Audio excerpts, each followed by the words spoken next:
45, on a quelqu'un qui suit. Toi, je suis intelligent. L'ordonnance de 45. Vous entendez la chanson? C'est bon, allez. C'est quoi le... Chantez la chanson. On ne peut pas le bouger. On ne peut pas l'allumer, on vous a déjà dit, c'est interdit. Ok, alors je dis 3 4, j'allume la lumière, vous chantez. Mais faites un beau groupe là, c'est... Voilà, voilà, je le fais, tu vois. Ok. Je dis 3 4, j'allume la lumière pour commencer. Ok. 3 4. Joyeux anniversaire, joyeux anniversaire, joyeux anniversaire, l'ordonnance de 45. Joyeux anniversaire. L'ordonnance de 45. L'ordonnance de 45, c'est quoi? C'est un texte relatif à l'enfance traduite en justice. Ce texte définit clairement la primauté de l'éducatif sur le répressif. On ne condamne pas un enfant comme on condamne un adulte. Il a ce qu'on appelle le bénéfice de l'excuse de minorité. Quand un enfant vole un vélo, ce n'est pas au vélo qu'il faut s'intéresser, mais à l'enfant. La société a une responsabilité.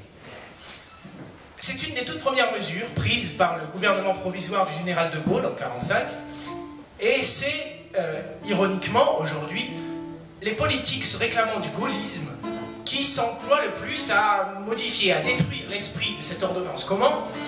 En créant par exemple plus de prisons pour mineurs, en créant en 2011 des tribunaux correctionnels, en voulant réduire le seuil d'âge à partir duquel un jeune peut aller en prison. On veut aligner au maximum le régime pénal des mineurs sur celui des majeurs. Peu importe la personne, ce qui importe c'est l'acte. La justice n'éduque plus, elle sanctionne.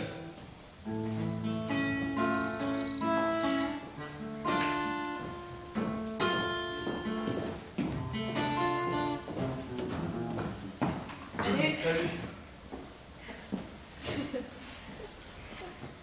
Tu veux un bitch?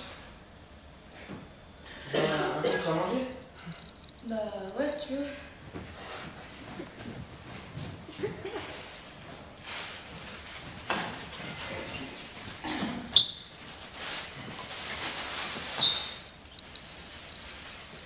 Merci.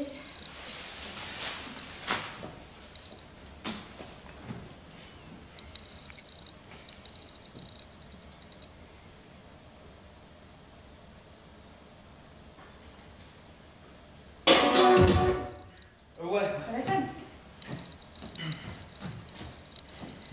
C'est quelle page? Page 60, acte 2, scène 6.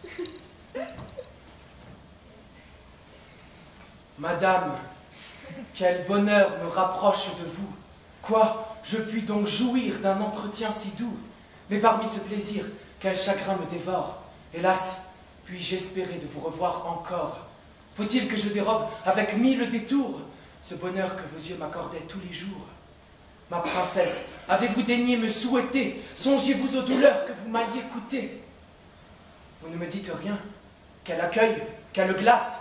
Est-ce ainsi que vos yeux consolent ma disgrâce? Parlez, nous sommes seuls, notre ennemi trompé, tandis que je vous parle est ailleurs occupé. Ménageons les moments de cette heureuse absence. Vous êtes en des lieux tout plein de sa puissance. Ces murs même, Seigneur, peuvent avoir des yeux et jamais l'empereur... Empereur. L'empereur... Et depuis quand, madame, êtes-vous si craintive? Quoi? Déjà votre amour souffre qu'on le captive. Qu'est devenu ce cœur qui me jurait toujours de faire un héros même envié? Attends. Je n'ai pas lu, tu veux pas m'expliquer, s'il te plaît? C'est Britannicus et Néron. Ils sont frères.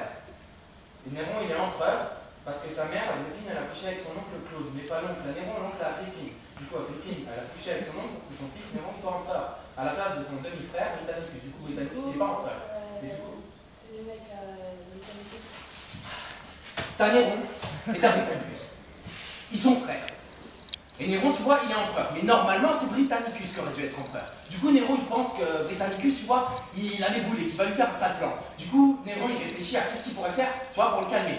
Et parce que là, il pense à un truc. Parce que, tu vois, Néron, eh ben, il sait bien que Britannicus, il sort avec Junie. Ça, c'est Junie. Donc, tu vois, ils vivent ensemble et tout. Voilà, c'est un couple normal, ils dorment ensemble, machin et tout. Et là, un soir, tu vois, ils dorment ensemble, machin, c'est normal, c'est un couple, tu vois. Et ben Néron, tu vois, il arrive comme ça la nuit, il s'introduit chez eux, et il enlève Junie, il l'emmène dans son palais, tu vois, c'est genre 3h du mat, donc Junie, tu vois, elle a peur et tout, elle cherche, tu vois, il lui fait, mais ta gueule, c'est 3h du mat, tu vas réveiller tout le voisinage, donc ferme-la. Tu vois, elle se calme, Julie, elle commence à se calmer, et Néron, tu vois, il commence à lui taper la discute, ferme-la, enfin, je veux dire, t'étais dans un vieux de place dégueulasse, maintenant t'es dans un maxi balai, t'as 4 salles de bain pour toi, ferme-la, tu vois. Donc ils commencent à bien discuter tous les deux, tu vois, et Néron, il commence à tomber amoureux de Junie. Ça, c'était pas prévu, mais il commence à tomber amoureux de Junie. Donc voilà, et là, c'est le matin. Donc qu'est-ce qui se passe? Et ben le matin, Britannicus, il se réveille.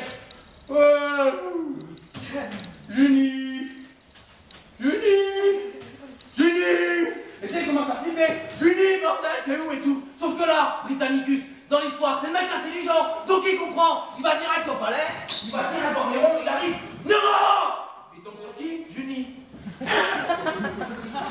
Junie, excuse-moi et tout, mais qu'est-ce que tu fais là? Tu m'as fait un faux plan et tout, je me réveille, t'es pas là, moi je slip et tout, qu'est-ce que tu fous là? Et elle répond pas. Donc il lui fait, qu'est-ce qu'il y a? Pourquoi t'es maxi froide et tout? C'est quoi le problème? Et elle répond toujours pas, donc là il se dit, putain, cette salope, elle est tombée amoureuse de Néron. Donc il commence à s'énerver. Ouais, mais de toute façon, je savais, t'étais pas une meuf bien et tout. En plus, Néron, c'est un connard, putain, c'est un connard et tout. Sauf que là, Néron, il était pas parti, il était seulement caché dans un placard, donc il sort du placard. Il lui fait, oh, tu m'insultes pas comme ça et tout. Tu te prends pour qui? Tu te prends pour qui? Et si j'ai ça, il s'énerve, tu vois. Et là, j'ai dit, elle arrive au milieu, elle est calme, elle fait, oh! Donc après, tout le monde est calmé, et Britannicus et Julie rentrent chez eux. Et là, qui c'est qui apparaît? Narcisse. Narcisse, c'est le bâtard de l'histoire. Narcisse, c'est le bâtard de l'histoire. Si je le trouve, je te arrache la tête. Bref, il y a un Narcisse qui apparaît comme ça dans l'histoire, et en gros Narcisse, c'est le pote de Britannicus, mais il décide de lui foutre un faux plan et d'aider son frère qui est son ennemi, tu vois, enfin un Néron quoi. Donc il va voir Néron et lui faire, oh Néron, tranquille ou pas? C'est Narcisse et toi, je suis le pote de Britannicus mais il m'a saoulé donc je vais t'aider. Et moi aussi j'ai envie de le buter. Donc tu vois, parce que c'est un bâtard, il donne une putain de patte, il a une voix de bâtard en plus. Et du coup, il lui fait, vas-y, moi je sais et tout, il aime pas trop les poisons. S'il boit du poison, il va mourir. Et du coup, Néron, il sait que pour tuer Britannicus, il faut qu'il l'empoisonne. Donc il va le voir direct. Britannicus, il descend chez lui. Il se tape la bise et tout. Oh, mon frère, bien et tout, tranquille et tout. Écoute, la dernière fois, on s'est pris la tête, ça m'a pas trop plu et tout. Faut qu'on parte sur de bonnes bases, toi et moi, les frères. Donc on va la faire à l'ancienne. Tu viens demain au palais, je te fais une maxi soirée. Et donc là, Britannicus fait, oh mon frère, trop bonne idée. Est-ce que je peux ramener ma meuf? Il lui fait, mais vas-y, pas de problème, ramène ta meuf. Donc, là, c'est le lendemain, tiens-moi Néron. Tiens-moi Néron. C'est la soirée, tu vois, ils seront beaux, je dis, tu vois, j'arrive comme ça, tac, sauf que c'est un palais. Donc, il y a qui? Un putain de videur, c'est normal, c'est un palais. Bonsoir, vous êtes sur la liste. Et ça, Britannicus, il fait, bah évidemment, je suis sur la liste, je suis son frère d'empereur, trou du cul. Donc, ça, il ferme sa gueule, il fait, oh oui, excusez-moi, bonne soirée. Donc là, le videur, il ouvre la porte, et là,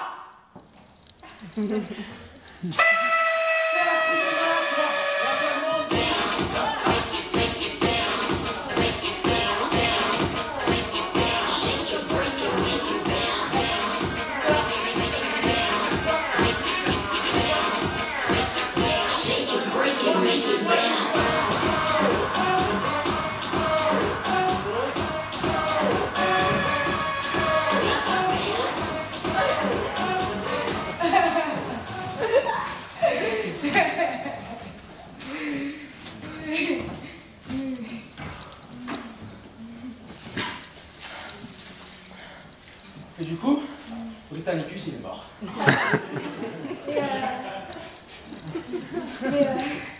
Mais ça veut dire que dans la pièce, on est ensemble. Bah ouais. Bah ouais, mais c'est bizarre, genre, on va pas être ensemble. Enfin, Bah pourquoi?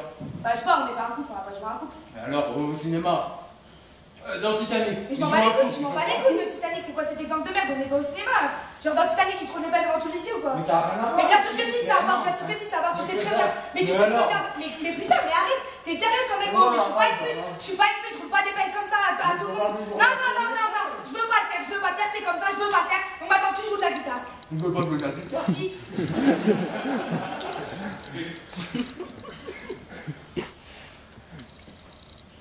Non, mais c'est ça. Joue.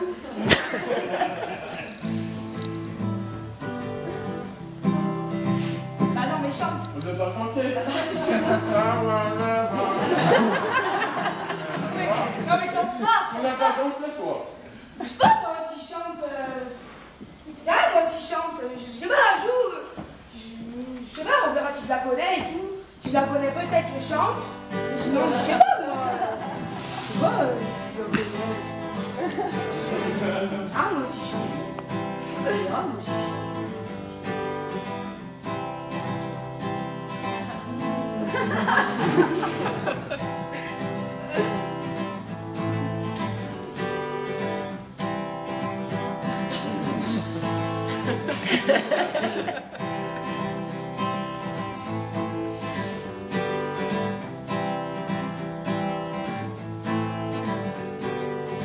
Bonsoir.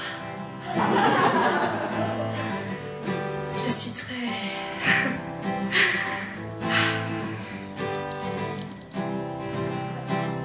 I was scared of dentists and the dog. I was scared of pretty guys and starting conversations. All my friends are turning green. You're the magician's assistant in a dream.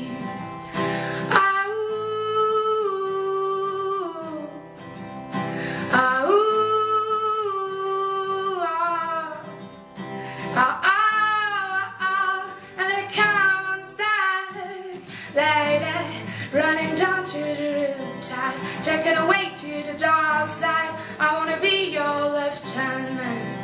I love you when you sing that song.